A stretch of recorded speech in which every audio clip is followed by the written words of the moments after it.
I would officially like to call this meeting to order. Would you please stand and recite the Pledge of Allegiance with me? I pledge allegiance to the flag of the United States of America and to the republic for which it stands, one nation, under God, indivisible, with liberty and justice for all.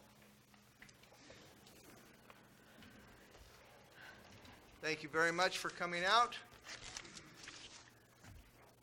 Did we have an inside story over here with the city administrator?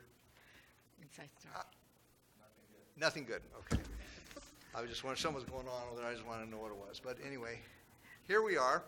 The first item on business is going to be a commission report.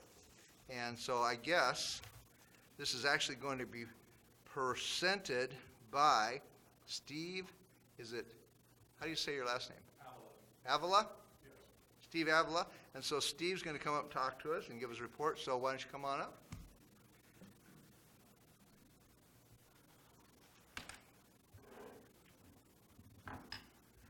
Well, I appreciate you taking my time tonight. I'm here to announce that the 12 and under Pee Wee Weesh World Series is coming to Shelton this summer. You actually have two of them. We also have the Jacoby Ellsbury 12 and under Indigenous World Series come to Shelton as well. That will stem from July 22nd all the way through August 5th. First tournament will be the Indigenous Jacoby Ellsbury 12 and under, and then the Pee Wee Weesh 12 and under the following week. Just wanted to come in and let you know. The economic impact, how it came here is we were looking for smaller rural towns. We grew our program in the Northwest with ABC and CABA. We've grown it from 69 teams 2 years ago to the largest region in North America. We have 1,268 teams. So they've asked us to bring World Series to our region. Now our region's all of Canada, the Northwest, which includes all the way to the Dakotas and Hawaii. Living in Olympia, having a home there, coaching out here in Shelton way back, I felt that Shelton would be a great town that we can impact the economic side as well as grow. And the high school baseball coach here sold me on his enthusiasm to bring Jason Winans, who runs the youth program here in town, as well as a new high school baseball coach, to bring the World Series here. So I'd love to have further conversation with your tourism in the city, incorporate them in the process, and that would be great. I introduce Jason Winans here, Youth Baseball. How's it going? Jason Winans. Along with what Steve said, we had this opportunity, and I could not let it pass, so we jumped on it with the intent what it's going to bring to our community, our youth, our high school kids, and that's kind of the biggest thing, that we don't really have nothing here for our kids in the baseball program to look up to.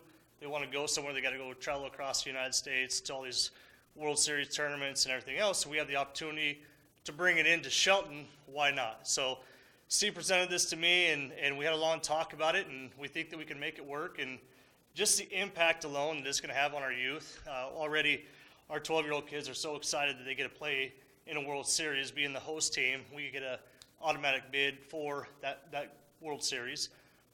So the biggest thing is seeing the light in their eyes, give them something to look forward to, and the ability to bring this back for years to come. Our goal is to bring 5, 10, 15 years from now to have it every year. So it is a big thing for our community. It's something we've never had, something that we've never been able to be involved in and a part of. So a lot of these kids will not play baseball after high school, and if we can give them as much encouragement to play baseball in the summertime, give them extracurricular activities to look forward to until August, that's kind of our goal.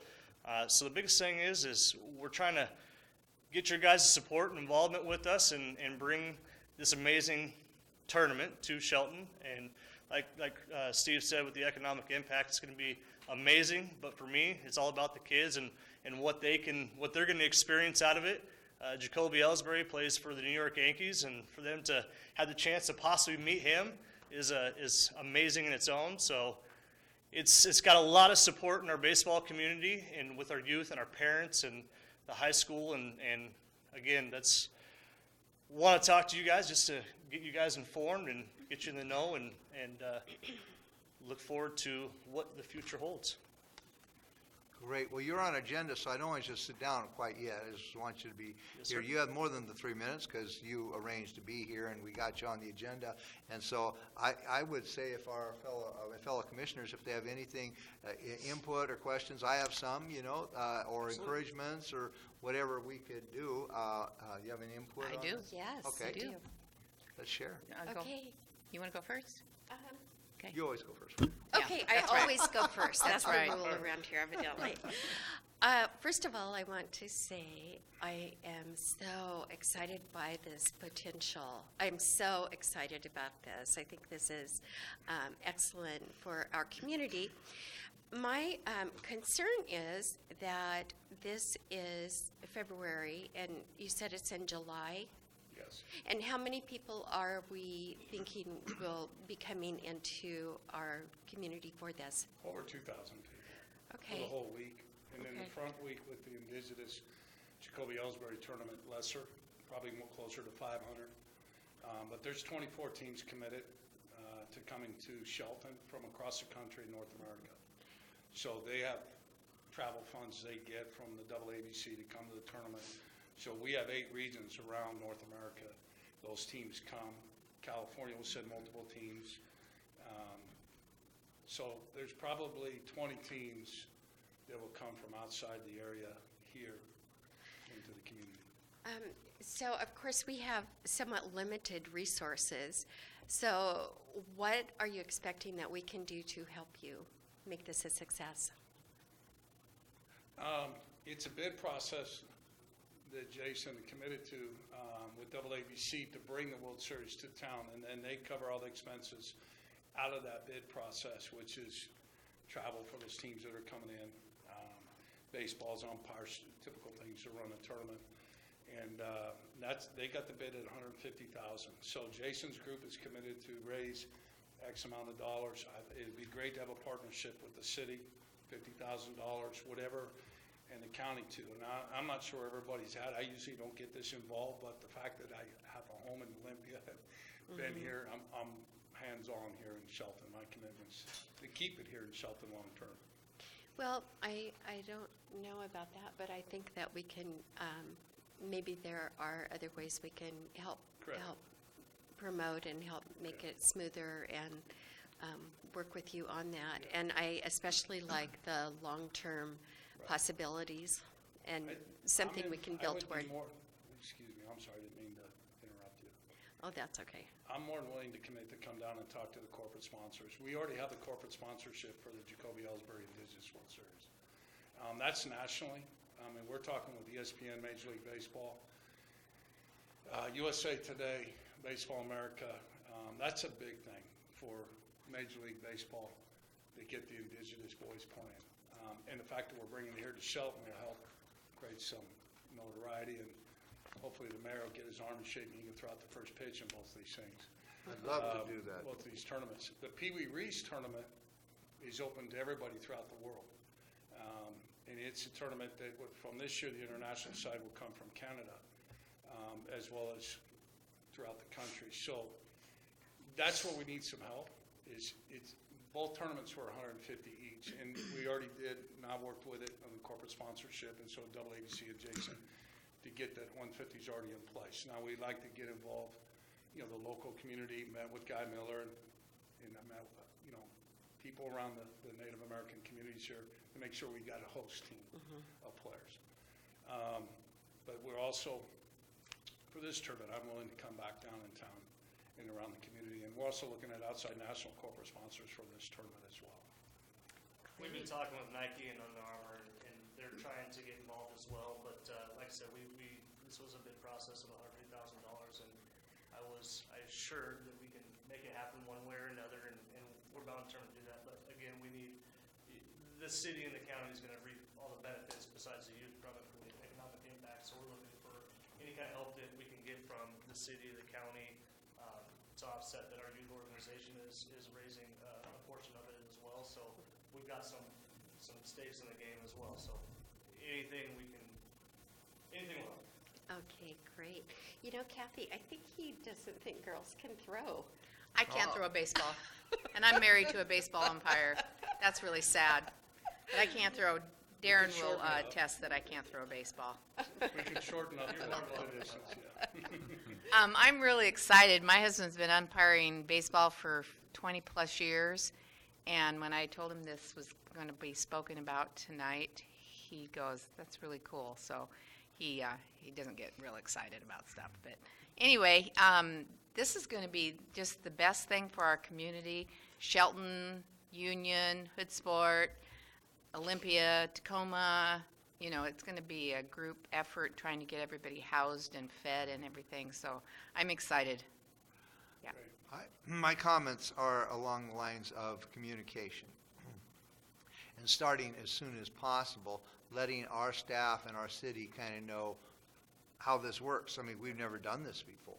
And, you know, again, a little short on funds by I don't know how many millions, but, you know, so, you know, I don't know, but I do know that you have our heart. And you may have some money, but we got to know how this stuff works. And I think giving, you know, your sheet of dates, times, and stuff, I would imagine finding beds for a couple thousand people could be a little challenge. They might have It's to. already taken care of. Yeah, already taken care of? Yeah. Cool. Well, there you go. So much for my worries, right?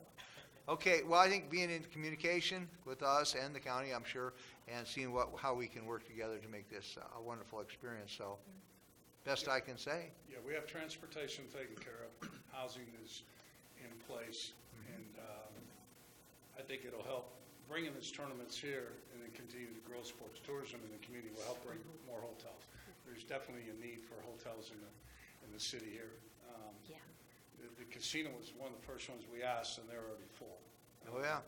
So they didn't, that time of the year, they had no room, so we had to expand our thought process into Olympia and Thurston County for the hotels. Yeah, I would think so. Yeah, but it's a non-issue. We take care of that. We deal with that agency and communicate, just like the 24 teams that are coming in, they're already in place. Great. So that part of it, he's got great facilities with the city here and the county, and umpires will be in place. Everything's in place. All right. It's just we're raising the money now. That's all Yeah. that's left. Just to piggyback on that real quick before we go here is, with this World Series, we got 6 additional qualifying tournaments that we already have dates set and are in place. So on top of that World Series, we have qualifying tournaments for people all over Oregon, Washington, and Idaho coming in for 6 weekends, starting April 22nd, ending the first weekend in July. So it is not just the World Series, it's coming through the whole summer and spring. So it's created a lot of good things for us in our community and our youth especially. So Great. yeah. Any other questions or comments from our No. friends? Nope. Thank you very much for coming in and be in communication with us, okay? Thank you. Thank you you. very much. All right, next is a letter. And someone's going to talk to us about that, and I think Ryan Wheaton, our city manager, is going to present this to us. Briefly, Mayor and Commissioners, Corey's going to read the letter. We have a letter of support that we're asking if you will concur to have the mayor sign and present to South Sound YMCA regarding their interest in the area.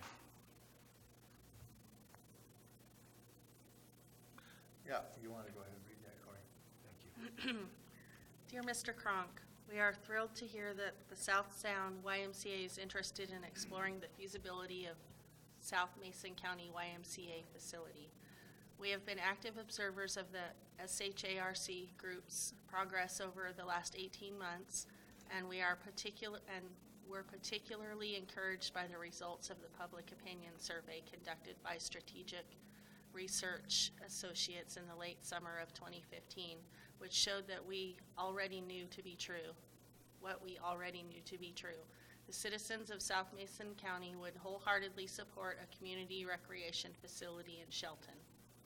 A community recreation center in Shelton would strengthen our community in so many ways, from giving our kids the programs they deserve to serving as a cornerstone for the entire county's future economic development. We stand together with South Sound YMCA as we move forward to the next step in this process, commissioning a capital development study within South Mason County. We will look forward to sharing SHARC's presentation of these results, and thank you for your interest in our great community. All right, well, as the chair of this meeting, I would refer to my fellow commissioners if they have any comments about that. I think we're in support of that. Oh, Definitely. absolutely. Well-written letter, whoever wrote the letter too. I appreciate that. 110% in favor. My goodness, then, I guess we concur on this issue. Fair enough. I would say that I have talked to people who are involved with youth in the community, and this seems to be something that they talked to me kind of before the meeting, just really wanted us to really support this also. And so I would say that I'd be more than happy to sign that letter and to do what I can do to help any positive youth activity kinds of things come to our community. So I think we concur with that. I'd be happy to sign it along with anything else we need to support this. So We'll let you know when something that- else comes up. But that that's works for fine. us. Okay, then let's say that's a good thing. All right, next on our agenda is our weekly commission reports. And so Commissioner Moore. Okay. I came directly here from the Mason Transit Authority Board meeting, which we had a good positive meeting and some discussions about infrastructure that they're planning up in the north end of our county, as well as continuing to work on the park and ride on Highway 3 here. There will be some new bus shelters that are slated to be placed in different areas, including we may get a larger bus shelter up at Walmart. I also today attended, it's not one of my city board meetings, but I attended the League of Women Voters monthly meeting, and the discussion today was on mental health and substance abuse, the probation system, and what they're using, the different methods of mental health counseling that they're using in the programs that their clients are directed to go through. It was really, really amazing. It was very interesting. We also had discussion on the mental health and substance abuse building. Behavioral health organization has just purchased, and the future plans for that, as well as the mobile facility. So it's things are looking up, I think, as we recognize the issues that we have and recognize the need and work together to find ways of combating those problems. So I came away, I had a very productive day today.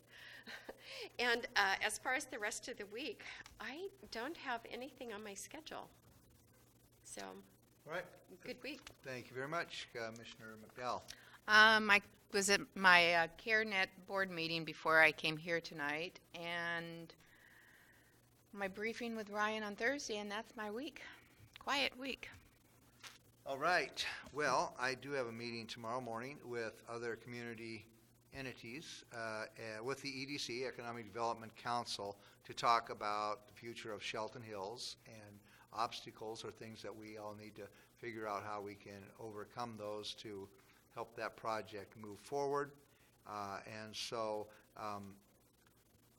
usually the third and fourth weeks of the month, we don't have as many board meetings as we do in the first 2 weeks. And so, but I will talk a little bit about Association of Washington Cities Action Days. We were all there this last week, and our city manager was over there too. And we talked with other cities. The Association of Washington Cities is every major city or city, what do you call, looking for the right term, incorporated city is a member of Association of Washington Cities.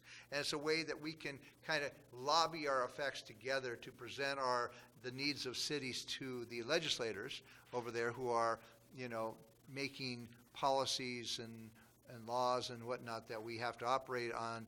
And so it's kind of like being part of an organization that you bind together and get your different interests before them over there. And so, I think probably the big issue is the fact with the school funding in McClary and things like that. As far as the capital budget is concerned, the city of Shelton is always trying to get money out of the capital budget, like I think most cities are.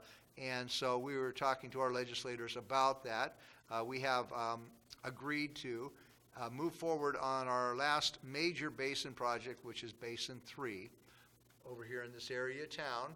And it'll be an exciting day when we get that one completed, because then I believe everything else as far as our sewer infrastructure can probably be worked into our normal budget cycles and work things from there. Well, we are successful in, and have been successful in, getting substantial grant money to help with that. We're still a couple million shy, and as Ryan knows, I'm knocking on every door, and everybody knows what we want, and we are fighting for that last $2 million. So we are moving forward in that. Many other issues that are coming, I guess, or the cities are kind of struggling with, and one is the homelessness issue, and what it appears, and I've been involved with these discussions pretty hardcore for the past couple of years, and it seems like some ideas are starting to come forward, and probably one of the biggest ideas is that the smaller mid-sized cities do not have the same challenges that big cities have. And so one size doesn't fit all. And so I've been communicating with a lot of cities our size, and then every city, not just according to size difference, because this is a very interesting thing. The degree of homelessness you have ties in a lot to things like transportation systems or government agencies. And so a city similar to our size may not have much of a homeless problem at all, but it's because they have no agencies in that town, because they're part of Pierce County, and they have no real bus transportation into that town. So their issue, even though we're the same size, they might have a bus, Maryland, I'm sorry, that's coming by, but they don't have the transit system that we have here. But a lot of these things then are, so every single city's got to kind of figure out how they're going to deal with this. And so we are always looking and thinking about ways that we can help get people into better living situations. So it's an interesting thing for me, and that's one thing that I take advantage of, going to these events with the Association of Washington City to connect with other leaders and talk about solutions that we can bring back and maybe plug into our city. So I believe that completes our commission reports. Unless anybody has something special more they want to add, we can move forward at this time into, there's a general public comment period. Do we have anybody signed in at this time? Yes, we do. Marilyn Vogler.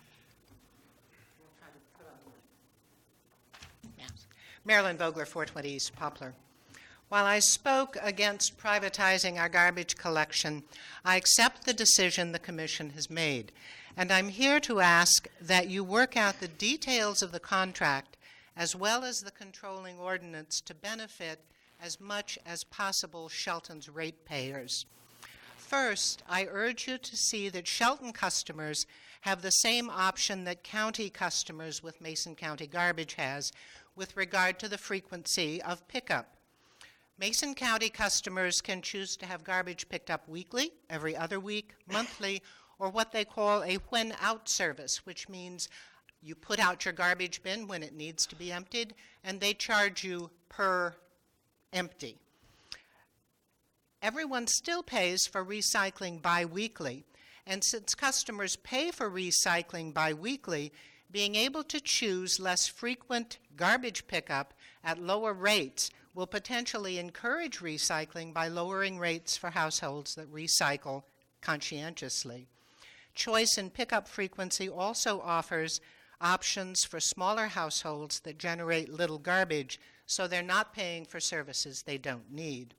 As to an ordinance, when service is not provided by the city, the examples I have found generally allow residents to haul their own garbage. Lacey, for instance, has no city garbage pickup. Their ordinance specifies that disposal will be through the use of licensed garbage and refuse contractors or by other means approved by the health officer in accordance with the state health standards. Lacey residents can choose to take their refuse directly to the local dump. There is no fee if they haul their own, but residents who self-haul, and this is a quote, their garbage and live in areas served by LeMay Enterprises, which serves much of Thurston and Grays Harbor counties, can sign up for curbside recycling for a nominal fee. The fact that Lacey's ordinance isn't specific as to hauler but says by a licensed hauler is also important to consider from economic development issues. It's hard to imagine that over 20 years, with the growth Shelton is projecting, there's not going to be someone interested in bringing a second or third garbage hauling business into the town. But we need to make sure that can happen by not saying everyone has to use Mason County garbage, but simply saying people have to use a licensed hauler. This is more likely to bring competition, which, as we all know, is better for ratepayers. So I ask you to think about us when you're finalizing the details. Thank you. Thank you for your comments. Anybody else signed up for public comment? No, no one. Okay, at this time, are we ready for a reading of the consent agenda? Yes. Yes. Could we please have that? Consent agenda. Payroll vouchers numbered 3308 through 3443 and 13581 through 13603 in the amount of $646,162.21. Vouchers numbered 13667 through 13763 in the amount of $260,290.71.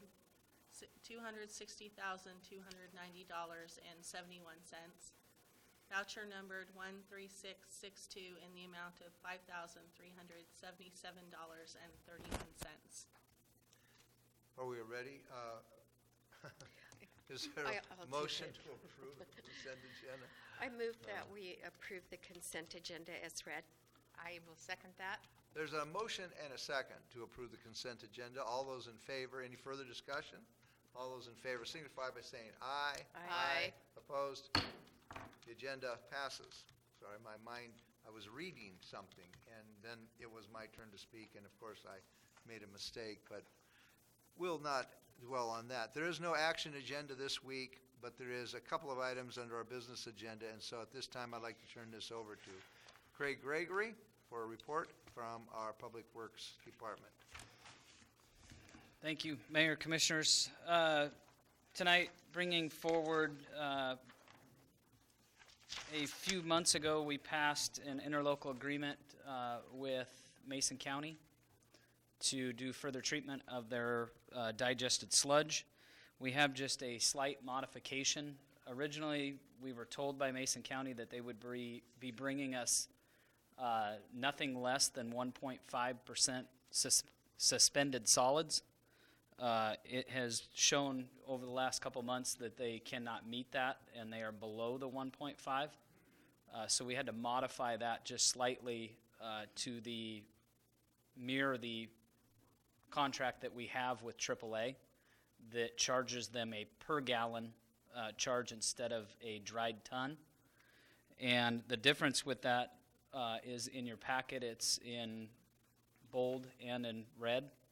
And that is the only portion of the contract or the ILA that has changed.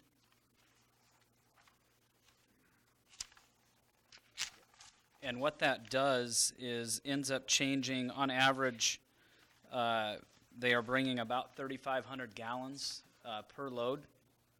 So it will end up changing, if you reverse calculate back the 69 cents per dried ton to a gallon charge, it ends up being a difference of about $20 a 3,500 gallon load that they are bringing us. So they are paying about $20 more for each load that they're bringing.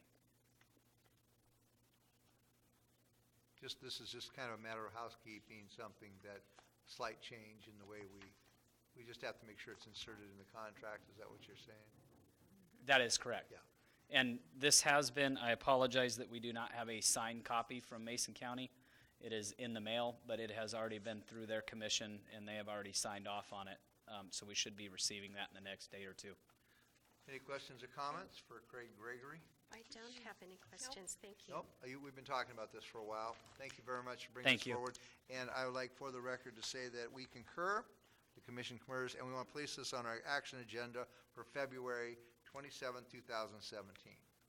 All right, next number 2 item under business agenda is a conversation about the Huff and Puff parking agreement, and Mark Ziegler is going to bring that forward to us tonight. Thank you. Thank you, Mayor, Commissioners.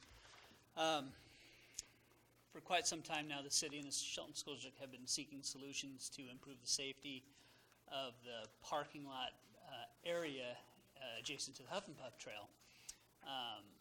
That parking area is actually owned, the parking lot proper is owned by Shelton School District and School District property. They've been discussing opportunities with the city for some time now, like I said, about increasing the safety of their students that were utilizing the parking area. A number of options were on the table, but finally, what we're bringing to you today is a lease agreement for the city to take over maintenance and operations of that parking lot, in addition to the school district installing some fencing to help direct foot traffic to a crosswalk that's adjacent to the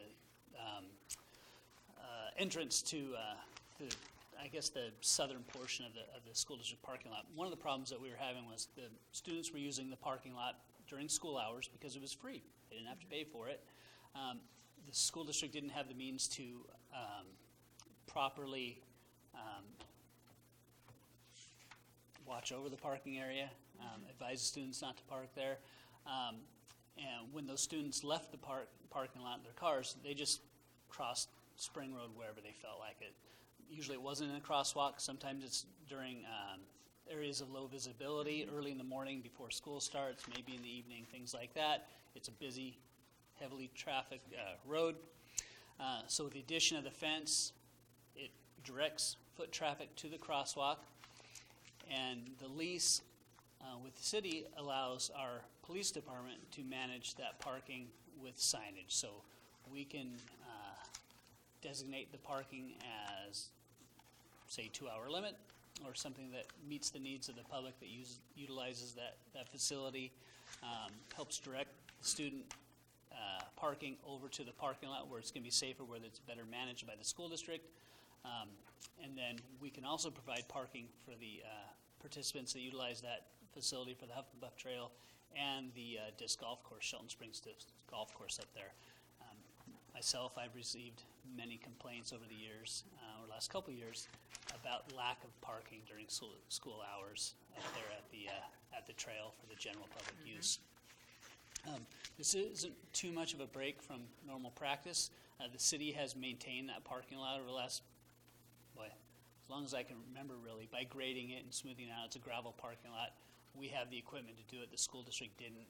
It's utilized by the general public. So we, from time to time, go up and grade it out, fill in the potholes, maintain it and manage it as such. And really this agreement spells that out again. And like I said, also gives the ability for the Shelton Police Department to enforce parking regulations within that parking lot to help curb some of the issues that we were having before. With the Commission's approval, I'd bring this back next week to the action agenda for final acceptance. You can see a map on in the packet that has an overhead view of the parking area. It outlines the limits of the use in the area that we're talking about in the agreement. I have a question. Go ahead. Is the crosswalk going to be something with some flashing on the pavement? So when someone starts to walk, it starts flashing?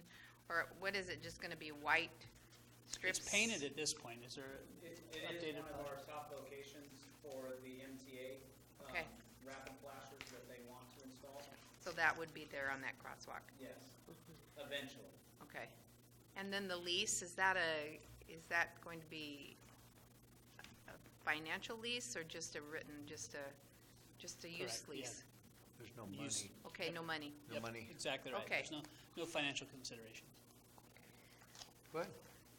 So as far as the maintenance of the parking lot, does that come out of the parks budget or does that come out of the street budget? It's been mostly parks in the past.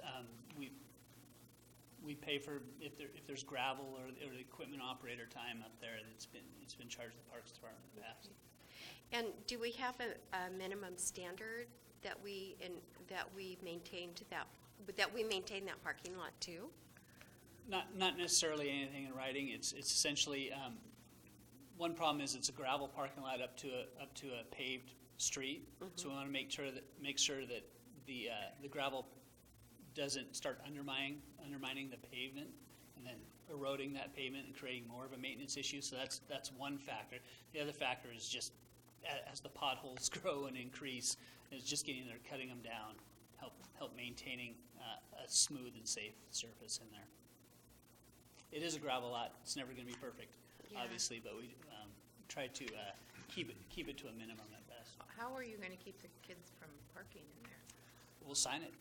We'll sign it with a limited parking. So it could be a 2-hour, it could be a 3-hour. The lease gives us the flexibility to sign that, and then the school resource officer, I believe, Chief Moody has committed some time for them to check on the parking.